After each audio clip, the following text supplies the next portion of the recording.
Bom dia a todos e a todas. Meu nome é Cíntia Nolácio e como foi proposto, como foi solicitado aqui pelos professores da disciplina Natureza da Criatividade, eu trouxe, eu quero apresentar para vocês o processo de constituição criativa do meu objeto de pesquisa. E eu desenhei a minha apresentação em 4 partes, em 4 momentos. Primeiro, eu queria trazer uma breve reflexão sobre esse processo, de construção, de constituição do objeto de pesquisa enquanto um processo criativo. No segundo momento, eu queria falar um pouco, ou pelo menos minha intenção é dar visibilidade ao sujeito pesquisador como o sujeito criador, da pesquisa, do objeto de pesquisa.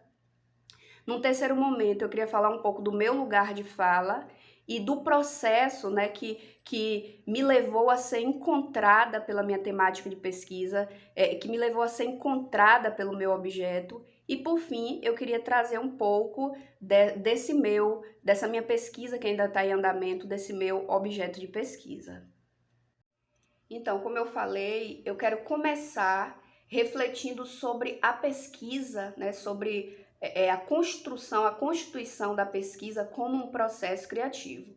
Então, assim, a constituição de um objeto de pesquisa, de uma escrita acadêmica de um modo geral, ela é sempre um processo bastante complexo, bastante fluido, poroso, que objetiva entender, compreender, explicar, apontar soluções para uma determinada realidade que também é sempre porosa, é sempre complexa. Esse processo criativo ele também é uma prática social que envolve um sujeito implicado em suas condições históricas, implicado em suas histórias, ou seja, envolve o chão que esse sujeito pisa, os livros que ele lê, as casas que ele viveu, enfim, é um processo que reverbera a pluralidade de sentidos, de trajetos desse sujeito pesquisador. É também uma ação ética, estética e política. Ética, porque está comprometida com alguma visão de mundo, com crenças, com valores, com conhecimentos, que podem formar, podem deformar, reformar o olhar desse sujeito pesquisador e que implicam, que acabam incidindo sobre seus projetos de vida. Ela é também estética, porque se funda em relações estéticas, em relações sensíveis, em que é possível se afirmar ou se compreender a potência criadora que afirma o ser humano enquanto humanidade, e é política na medida em que, como toda e qualquer ação humana, necessariamente ela se engaja com algum projeto de sociedade que se quer construir, que se quer contribuir para se produzir ou reproduzir. Esse processo criativo, ele também envolve muitos sentimentos, envolve medos, envolve curiosidade, envolve cansaço, envolve dúvidas, envolve também muito prazer, envolve movimento, envolve construção, desconstrução, enfim, um ir e vir constante diante desse objeto de estudo, desse objeto de pesquisa. E, por fim, conforme Ingold, é um processo que exige abertura à vida, um estar vivo como uma possibilidade de se observar, se pensar, se analisar, se entender, se atentar para as coisas e para os processos. Uma postura de ficar atento, com os olhos, com os ouvidos abertos para se sentir, se enxergar, ouvir, pensar nas coisas como um emaranhado de fluxos vitais do qual o ser humano faz parte. E aí tem uma citação de Zanella que eu acho que resume bem essa questão da constituição desse objeto como um processo criativo. A autora diz assim: se o compromisso da pesquisa científica é produzir novos conhecimentos, pesquisar caracteriza-se como atividade estética criadora, como atividade que não se limita a produzir fatos ou impressões vividas, mas que cria novas imagens, novas ações, novos conceitos e explicações sobre a realidade investigada. Necessário ressaltar que criar não é uma atividade mágica, sequer uma atividade tranquila. Quem cria o faz a partir de um complexo processo em que aspectos da própria realidade são deslocados dentre uma infinidade de possíveis e combinados de múltiplas maneiras. Então, acho que essa citação resume bem, né, essa questão da pesquisa, né, da constituição criativa da pesquisa, né, ou da pesquisa como um processo criativo.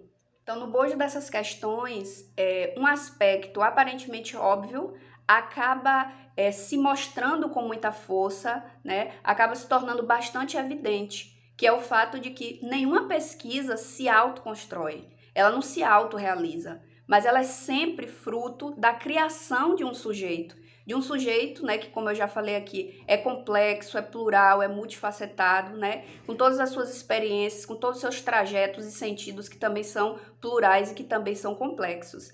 Então é nesse sentido que eu gostaria de me apresentar como sujeito criador da pesquisa intitulada Lei 10.639 e suas diretrizes curriculares, um estudo sobre concepções de identidades negras. É claro que a gente sabe que diante de toda a complexidade do ser humano, seria impossível me definir, né, na minha completude, na minha complexidade. Mas eu elenquei aqui alguns aspectos que eu considero cruciais, que eu considero importantes nesse processo de construção criativa da minha pesquisa. Então, assim, vamos lá, né, para minha apresentação. Eu sou Cíntia Nolasco, como eu já falei, Cíntia Nolasco de Almeida Maia. Eu sou graduada em História pela UESC, Universidade Estadual de Santa Cruz, que é a universidade que fica aqui no sul da Bahia, em Ilhéus, no município de Ilhéus. Eu terminei a minha graduação no ano de 2006. Eu sou também especialista em Educação e Relações Étnico-Raciais, também pela UESC, que foi um curso que eu concluí no ano de 2008. Sou também especialista em História do Brasil pela UESC, terminei esse curso em 2011, e sou mestre em Educação e Contemporaneidade pela UNEB, que eu terminei em 2010. Eu me afirmo, eu me reconheço como mulher negra, né? Eu sou negra mesmo, sou oriunda de família humilde, sou nascida, criada e resido, né, no interior da Bahia, nessa região de Ilhéus, de Itabuna, de Ubaitaba. Sou também professora, né? Desde o ano de 2007 eu estou imersa, né, nesse universo, nesse mundo da educação pública estadual. Né? Há 13 anos eu sou professora de História na rede pública estadual de ensino. E desde 2013, né, há 8 anos, eu sou também professora da UNEB, no Campus 4, em Jacobina, no qual eu leciono a disciplina Estágio Supervisionado em História. Sou evangélica, né, sirvo a Deus, né, essa minha crença, né, ela acaba sendo fundamental para a minha cosmovisão, para a maneira como eu lido com minhas coisas cotidianas, enfim, com minha atitude de um modo geral, a minha vida como um modo geral. Eu sou mãe de Lara Maia, que é uma pessoa que influencia diretamente nesse processo de construção criativa da pesquisa, sobretudo no que tange a minha disponibilidade de tempo e de vigor, né, para esse processo. Sou esposa de Eber Maia, que é uma pessoa que me estimula, que me encoraja, né, sobretudo nos momentos de desânimo, de medo, de desencorajamento, que eu acredito que também são inerentes ao processo, né? E eu sou pesquisadora das questões raciais, né? Desde o ano de 2003 eu pesquiso essa temática e foi por ela, né, através dela, que eu me inseri no doutorado no DMMDC na turma de 2020. E sei que, como vários outros colegas que estão também inseridos nesse espaço, eu sou uma das que estão lutando, né, estão aí buscando chegar em Ítaca, com todas as vicissitudes e com todos os percalços, mas também com todos os prazeres, alegrias e descobertas que essa viagem nos proporciona. Então, essa aí, né, sou eu. Essa aí é a pesquisadora, né, esse sujeito pesquisador dessa pesquisa. Dito isso, eu queria falar, né, apresentar o meu lugar de fala e também trazer um pouco para vocês como foi o processo em que eu fui encontrada pelo meu objeto de pesquisa, né? Então, assim, eu, por influência de uma tia que era professora, desde muito cedo eu fui exposta, desde muito cedo eu fui apresentada a esse universo da educação escolar. Então, no meu cotidiano familiar, no meu cotidiano mesmo de casa, eu sempre ouvi, né, conversas, eu sempre presenciei relatos de experiências acerca das vicissitudes, acerca dos problemas, das alegrias e também das dificuldades alusivas, né, a esse universo, a esse mundo da educação escolar. Então, eu cresci numa casa onde livros didáticos, planos de aula, elaboração e correção de atividades de prova sempre foram muito comuns e muito frequentes, muito presentes. Então, tudo isso foi crucial para a minha escolha profissional. Na verdade, eu cresci convicta do que eu queria ser, né, me tornar como profissional. Assim como minha tia, eu queria ser professora. Então, quando eu concluí o meu ensino médio, eu não tive dúvidas sobre qual curso eu escolheria para prestar o vestibular. Eu queria fazer uma licenciatura em História, pelo fato de querer ser professora e pelo fato de eu ter muita afinidade e gostar bastante de História. Então, em 2002, né, eu prestei concurso, prestei vestibular e fui aprovada em História, no curso de licenciatura em História, na UESC. E lá eu iniciei a minha vida acadêmica. Em 2003, né, um ano depois de eu ter iniciado a minha graduação, eu fui convidada a lecionar numa escola pública municipal. E foi nesse espaço de vivências com colegas de docência e também com alunos que foi aguçado, foi despertado em mim, né, algumas reflexões acerca de algumas questões menos visíveis, mas que interferem na estruturação das relações e que influenciam também no interior da escola, limitando ou possibilitando os sujeitos que a compõem, como é o caso da raça. Né? Então foi nesse espaço, foi nessa minha vivência como professora que várias vezes eu presenciei situações de discriminação racial, de racismo, né? Principalmente por parte dos alunos nas relações entre alunos e alunos. E diante dessas situações eu não sabia como lidar e eu percebi essa mesma dificuldade nos meus colegas de docência, porque ora nós nos silenciávamos, né? Ora nós agíamos de forma ríspida frente a esses problemas. Então essas experiências me levaram a iniciar uma pesquisa, né, que inclusive foi a minha temática da monografia de graduação. E nessa pesquisa eu investiguei mecanismos, né, que acabam produzindo e reproduzindo o racismo no espaço escolar. Em 2006, né, eu concluí a minha graduação e logo no início de 2007 eu prestei concurso público estadual para professora de História, fui aprovada e isso só me incentivou, né, a lutar ainda mais por uma educação mais inclusiva, de mais qualidade, educação menos racista. E nesse sentido, eu busquei iniciar um curso de especialização em educação e relações étnico-raciais na UESC. Nesse curso, meu objetivo era aprofundar os meus conhecimentos teóricos acerca dessa temática das questões raciais e atrelar esses conhecimentos à minha prática pedagógica.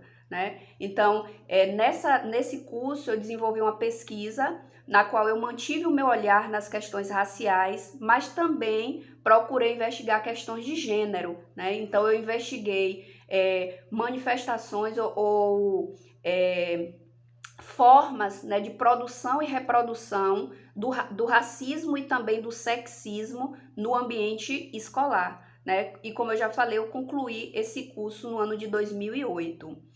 Durante essa pesquisa, nessa especialização, o principal recurso metodológico que eu utilizei foram entrevistas, né, com alunos e alunas negros e negras. E eu comecei a perceber que as meninas negras relatavam muito mais experiências de discriminação, de racismo vivenciadas por elas nesse espaço da escola, e muitas vezes elas relatavam que essas vivências, elas acabavam afetando, né, a forma como elas construíam o olhar sobre elas próprias. Então, afetava a maneira como elas lidavam com o padrão branco, né, o padrão de branquitude, e a maneira como elas se viam no que diz respeito aos seus traços físicos. Afetava nas suas projeções pessoais e também profissionais, né? Afetavam a maneira como elas se relacionavam com outros colegas. E tudo isso me levou a construir um outro projeto, a iniciar um outro projeto de pesquisa, que o objetivo principal desse projeto era tentar analisar, compreender como as vivências escolares, as experiências, né, escolares vivenciadas por alunas adolescentes negras contribuíam nos processos de construção das suas identidades de raça e de gênero. E esse projeto foi submetido e aprovado no mestrado, né, do Programa de Pós-Graduação em Educação e Contemporaneidade da UNEB, que eu concluí no ano de 2010. Né? Logo depois do mestrado, eu prestei concurso para a UNEB, fui aprovada, e assim, durante toda essa minha trajetória como professora e como pesquisadora, eu sempre procurei construir também projetos de intervenção, né, junto com alunos, junto com professores, construir materiais pedagógicos, didático-pedagógicos. Eu dava palestra, publiquei várias coisas em livros e também em periódicos. Tudo isso objetivando contribuir, né, com a produção e com o aprofundamento de conhecimentos, né, acerca dessa temática das relações étnico-raciais e, consequentemente, contribuir para a construção de uma sociedade menos racista. Mas, apesar de toda, né, essa minha militância, apesar de todo esse meu envolvimento, por várias vezes eu tive a minha negritude questionada pelo fato de eu alisar o cabelo, pelo fato de eu não usar roupas de um autêntico negro. Inclusive, eu cheguei a ser descrita, eu cheguei a ser, digamos assim, rotulada por um membro, né, de um movimento social negro como uma negra europeizada. E essa situação, ou essas situações, começaram a me fazer pensar sobre o que é ser um autêntico negro, né? E mais, a pensar sobre os impactos que podem gerar a imposição de um padrão de ser negro, um padrão de identidade negra, sobretudo no espaço escolar, que é um espaço em que aparece de forma muito latente, né, a diversidade de formas de expressão do ser negro, a diversidade de identidades negras. Então, tudo isso acabou me levando a iniciar um projeto de pesquisa, né, intitulado Lei 10.639 e suas diretrizes curriculares, um estudo sobre concepções de identidades negras, cujo objetivo é justamente problematizar concepções de identidades negras na Lei 10.639. E diante de tudo isso que eu apresentei até aqui, é que eu quero explicar o porquê que eu digo que não fui eu que escolhi as temáticas raciais para pesquisar, mas elas me encontraram. Né? Porque tudo que eu falei até aqui acabam mostrando, revelando o meu comprometimento político e ideológico com a temática e também demonstra que a minha trajetória enquanto minha trajetória pessoal e também como professora, como pesquisadora, é que me levam, né, a tomar emprestado uma fala de Safiotti, que ela diz o seguinte, que na verdade a história de vida de cada pessoa encontra-se com fenômenos a ela exteriores, fenômeno denominado por Jung sincronicidade, e que permite afirmar: ninguém escolhe seu tema de pesquisa, é escolhido por ele. Então não fui eu que escolhi esse objeto, né? Na verdade, a minha vida, a minha trajetória de vida pessoal, né, profissional, como pesquisadora, é que fizeram com que esse tema me encontrasse. Bem, agora eu queria apresentar para vocês um pouco da minha pesquisa, do meu objeto, né, de pesquisa propriamente dita. A minha pesquisa ainda está em andamento, mas como eu já citei em alguns outros momentos aqui, o título, o tema da minha pesquisa é Lei 10.639 e suas diretrizes curriculares, um estudo sobre concepções de identidades negras. Então, o objetivo principal desse trabalho é problematizar as concepções de identidades negras presentes nessa legislação. E para que vocês entendam melhor, né, a minha pesquisa, eu vou falar assim de forma bem breve, né, o que que é essa legislação e o que ela estabeleceu. Então, a Lei 10.639, ela foi criada em janeiro de 2003, ela alterou a LDB, a Lei de Diretrizes e Bases da Educação Brasileira, incluindo 2 artigos, o 26A e o 79B, e por meio dessa alteração, ela estabeleceu a obrigatoriedade do ensino das histórias e culturas africanas e afro-brasileiras nos currículos escolares. Como desdobramento, em maio de 2004 foram instituídas as DCNRE, que são as Diretrizes Curriculares Nacionais para a Educação das Relações Étnico-Raciais, cujo objetivo foi a institucionalização da implementação da educação das relações étnico-raciais e também a maximização do cumprimento da Lei 10.639. Esses documentos, por meio dessa obrigatoriedade do ensino de história africana e afro-brasileira, eles trazem, é claro, uma reestruturação curricular para as escolas e, consequentemente, para as universidades, especialmente os cursos de licenciatura, mas eles trazem, sobretudo, em seu bojo, noções de identidades negras, e isso pautado numa perspectiva essencializada, polarizada e essencializada, embora a realidade objetiva, a realidade concreta da sociedade brasileira revele uma diversidade, uma pluralidade de identidades negras, uma diversidade de formas de se expressar negro. Então, o que na verdade eu estou buscando afirmar com o meu trabalho é que esses documentos, eles objetivam, em última instância, uma legitimação de uma nova ordem discursiva que visa credibilizar uma redefinição do sujeito negro no Brasil, visa legitimar novas verdades históricas e identitárias sobre o ser negro, estabelecendo como essa nova verdade uma ideia de existência e de celebração de uma África mãe, de uma África mítica, pura, intocada, e no resgate aos valores ancestrais africanos que devem servir de base para a conformação dessa identidade negra nas perspectivas que eu mencionei, né? Polarizada, essencializada e homogênea. Essas ideias, né, essas afirmações, elas podem ser ratificadas, por exemplo, quando a gente lê, né, tanto o texto da lei quanto das DCN e percebe que todo ele é recortado por uma ideia de existência de uma essência africana, expressa em termos como raiz africana, matriz africana, reconhecimento da ascendência, da ancestralidade africana, numa nítida busca de afirmação dessa África mãe, dessa África intocada, homogênea, indistinta, que, como eu já falei, deve servir de base para a conformação de uma identidade negra também homogênea, também essencializada. Porém, é preciso a gente reconhecer, é preciso a gente considerar que a imposição, né, desses conhecimentos acerca de uma história verdadeira da África ou de uma história de uma África verdadeira funciona sob os mesmos pressupostos da história oficial ao afastar-se da perspectiva da história enquanto possível de ser problematizada, historicizada, relativizada, analisada no tempo e no espaço em que ela foi construída, o que acaba por naturalizar, por essencializar a história.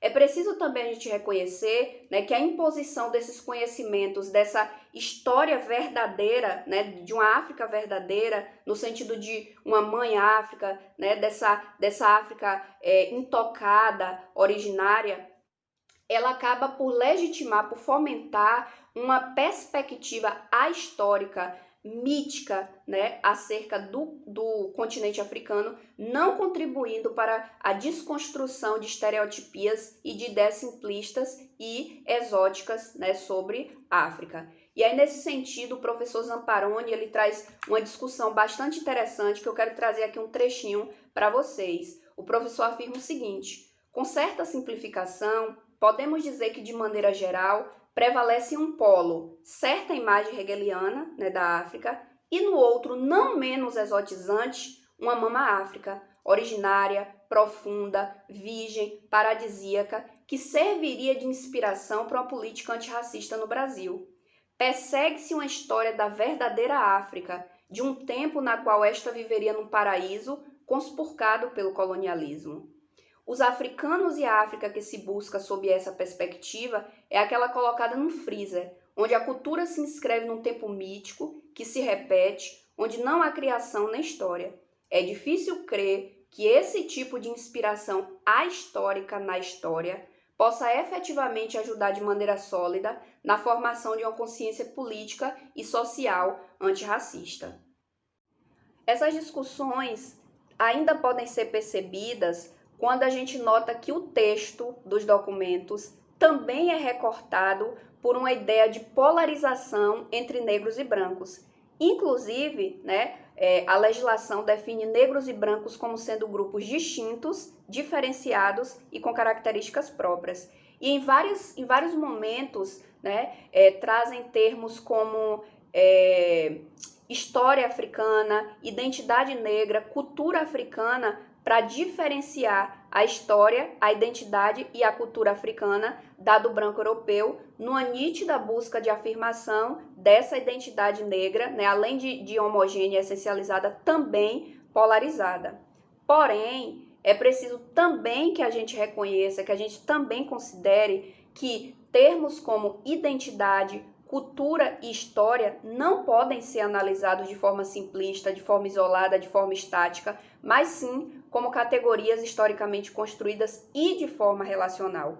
É um equívoco querer desconsiderar as interações, os processos, as trocas, os intercâmbios culturais envolvidos, presentes nesses processos que envolvem essas categorias, principalmente a categoria de identidade. Mas voltando à questão das identidades, a gente, quando toma alguns autores que analisam essa categoria de forma mais aprofundada, a gente vai perceber a necessidade de uma postura, de um olhar multirreferencial, de um olhar mais complexo acerca dos processos que envolvem essa categoria. Por exemplo, quando a gente toma Hebe de Matos, ela discutindo essa perspectiva homogênea, das identidades, ela afirma que isso acaba por desconsiderar os processos de trocas, de impurezas, de intercâmbios culturais que são próprios das experiências diaspóricas. Segundo essa autora, mais do que buscar entender as continuidades dessa dita cultura e dessa dita identidade negra no Brasil e dessa dita cultura e identidade branca, é preciso a gente tentar entender os processos de descontinuidades culturais e identitários, o que resultou dessas trocas, dessas partilhas culturais geradas pelo entrecruzamento, dessas culturas. Nesse sentido, Homi Bhabha também traz importantes considerações quando ele afirma que o sujeito moderno ele não é mais passivo de ser identificado como alguém com característicos identitários homogêneos e limitados a um só tempo, um só espaço, uma só cultura, mas há vários tempos, espaços e culturas que se entrecruzam e dão origem a novas culturas e novas identidades. Stuart Hall também é um autor que ressalta essa necessidade de analisar a complexidade das experiências diaspóricas e ele reconhece a necessidade de se considerar esses intercâmbios culturais, mas, sobretudo, de se considerar a construção de novas lógicas culturais próprias dos povos desterritorializados.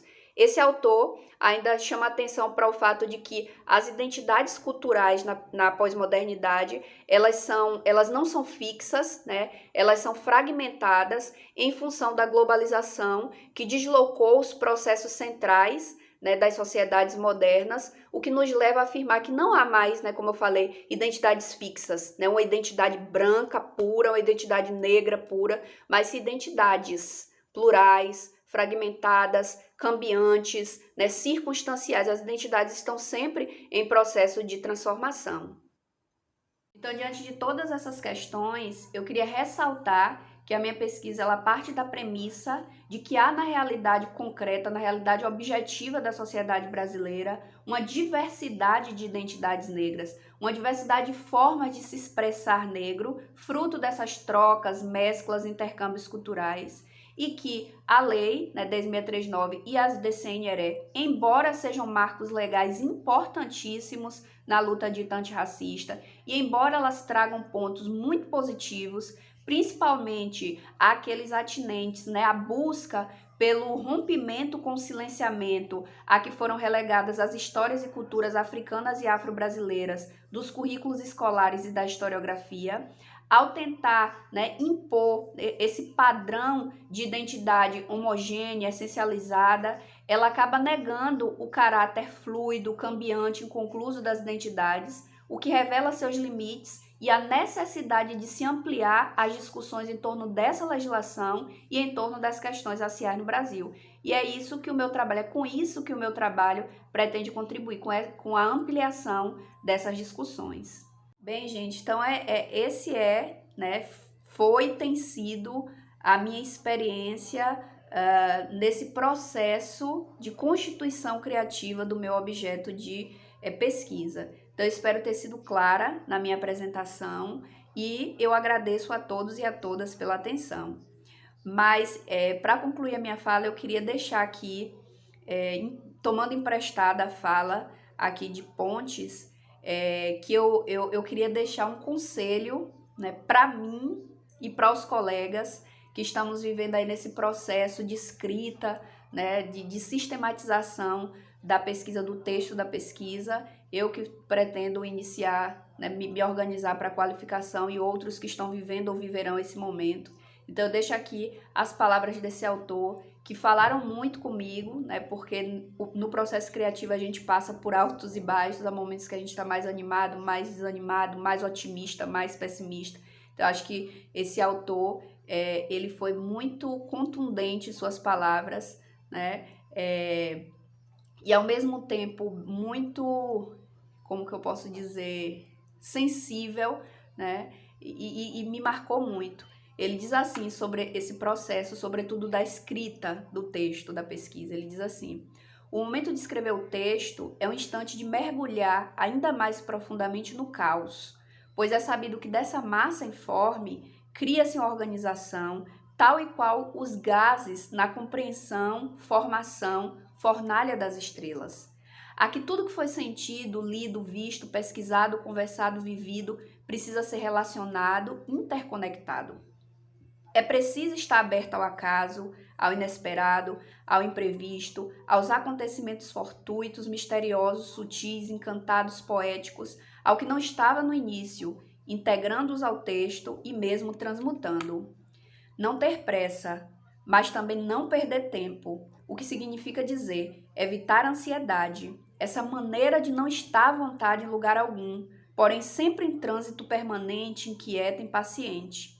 Não rentabilizar a cada instante, tempo não é dinheiro, nem se render ao contágio coletivo que confunde eficiência com velocidade. Temos cronogramas e prazos, mas é preciso saber saborear. Senso de dever, sim, mas nunca esquecer que flui mais fácil que vem do prazer. Compreendemos o espaço-tempo como a tentativa do bem viver, aprender a ser para bem dizer.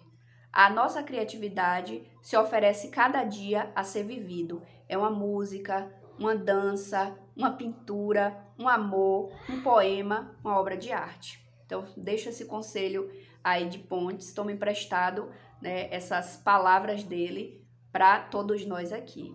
Então é isso, bom dia e muito obrigada mais uma vez.